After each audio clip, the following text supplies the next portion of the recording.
श्री राम समर्थ। नवंबर 28।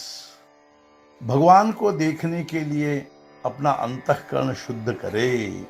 अंते मति ही सा गति ही, ऐसा हम लोगों में एक वचन है। जन्म का सच्चा कारण खोज कर देखे तो हमें यह दिखाई देगा कि वासना के कारण ही हम जन्म के चक्कर में पड़ गए हैं और जन्म के पश्चात मरण तो लगा ही होता है। वासना पहले या जन्म पहले, इस विवाद में पड़ना, बीज पहले या पेड़ पहले जैसे संसार के अंत तक कभी हल न होने वाले प्रश्न के बारे में माथापच्ची करना है।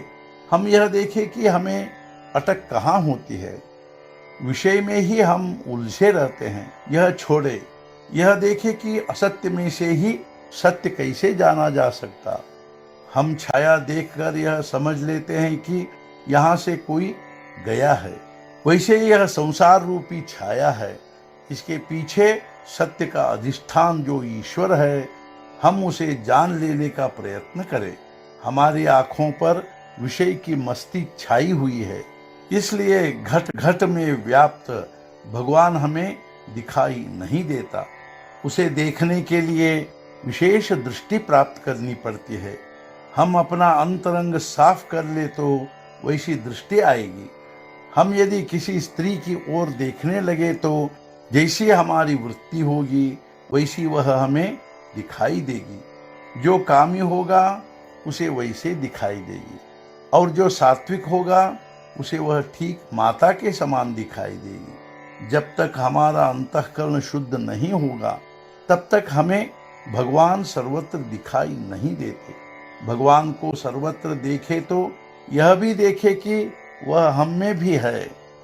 जब तक हम अपने में स्थित भगवान को देख नहीं पाते तब तक हम उसे औरों में भी नहीं देख सकेंगे। अतः हमें यह देखने की आदत होनी चाहिए कि भगवान सदा सब समय हम में हैं। इसके लिए हमें सद्गुरु के कहने के अनुसार बरतना चाहिए, उससे अभिमान मिटता है।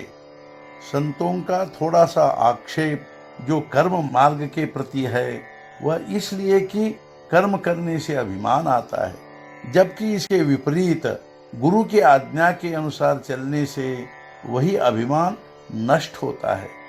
अब यहाँ ऐसी शंका हो सकती है कि गुरु भी तो आखिर नामस्मरण करने को ही कहते हैं, यानी कर्म तो आ ही गया। किसी वैद्य ने एक रोगी से कहा कि तुम कुछ मत खाओ। फिर उस वैद्य ने उसे दवा की 3 पुड़ियां दी और कहा कि इन्हें 3 बार लेना। इस पर वह रोगी बोला, एक और तो आप कहते हैं कि कुछ मत खाना और ये पुड़ियां लेने को कहते हैं, क्या यह उल्टी बात नहीं है?